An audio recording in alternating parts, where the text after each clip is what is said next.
देवभूमि हिमाचल प्रदेश में लोकतंत्र का महापर्व खत्म हो चुका है। अब सभी को इंतजार बस इस बात का है कि पहाड़ की जनता इस बार रिवाज बदलेगी या फिर राज बदलेगी। इसके लिए 8 दिसंबर तक का इंतजार करना होगा। लेकिन उससे पहले वोटिंग के दौरान बीजेपी के तमाम दिग्गजों ने अपनी जीत का दावा किया। बिलासपुर में बीजेपी के राष्ट्रीय अध्यक्ष जेपी नड्डा वोटिंग से पहले परिवार समेत मंदिर पहुंचे, जहां पूजा अर्चना के बाद उन्होंने मतदान कर जीत का दावा किया। जिस दिन जनता अपने मतों का प्रयोग करती है और आने वाले 5 साल के लिए अपने हित को ध्यान में रखते हुए वह सरकार का चुनाव करती है, और मैं भी एक मतदाता हूं। मेरा ये गृह जिला है और मेरा ये गृह गांव गृह पंचायत है। तो मुझे अपने गांव के प्राइमरी स्कूल में आने का सौभाग्य प्राप्त हुआ और वहां मत का प्रयोग करने का मुझे परिवार के साथ प्रयोग करने का मौका मिला और प्रजातंत्र के इस त्योहार में अपने आप को जोड़ने का मौका मिला। इसके लिए मैं यहाँ के तमाम लोगों को धन्यवाद भी देना चाहता हूँ। विधानसभा का ये चुनाव जयराम ठाकुर के लिए कई मायनों में अहम है। ऐसा पहली बार हो रहा है जब जयराम ठाकुर के नेतृत्व में बीजेपी ने चुनाव लड़ा है। इतना ही नहीं, खुद जयराम ठाकुर ने बतौर सीएम चेहरा चुनाव लड़ा है।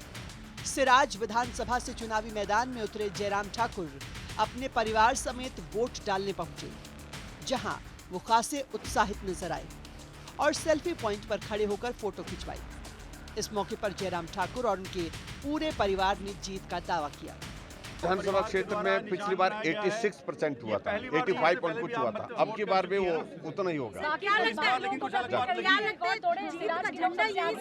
अब की बार रिकॉर्ड टूटेगा। देश के विकास के लिए अपना वोट किया है और उम्मीद करते हैं कि निश्चित रूप से इन्हें सफलता मिलेगी। हिमाचल चुनाव के इस दंगल में धूमल परिवार की साख भी दांव पर लगी है।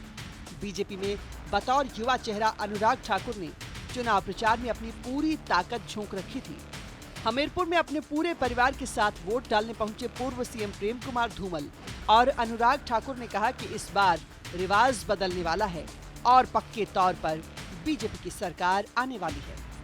दिमाग में था कि बीजेपी को जिताना है, कमल खिलाना है। जाते सीधे नंबर 1 पर कमल का बटन था, मैंने दबाया और टी की आवाज आई, लगा कांग्रेस की टी हो गई। कांग्रेस स्वयं 10 साल केंद्र में रही और प्रदेश में भी उनकी सरकार रही, और कांग्रेस ने उन 10 वर्षों में कभी ओपीएस को लागू तो क्या करना था, ओपीएस को हटाने का काम और एनपीएस को लागू करने का काम कांग्रेस ने किया था 2004 में। 14 तक उनकी कांग्रेस केंद्र में सरकार रही, राज्य में उनकी सरकार 2017 तक रही।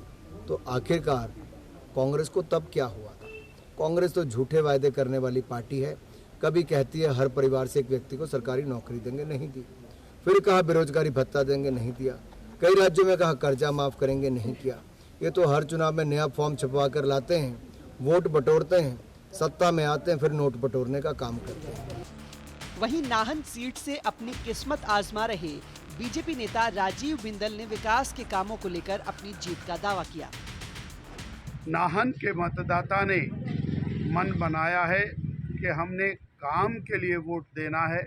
जो पिछले 5 वर्षों में विकास कार्य हुए हैं, पुल बने हैं, सड़कें बने हैं, पीने के पानी में सुधार हुआ है, अस्पतालों में सुधार हुआ है, उसके लिए वोट देने का मन बना है।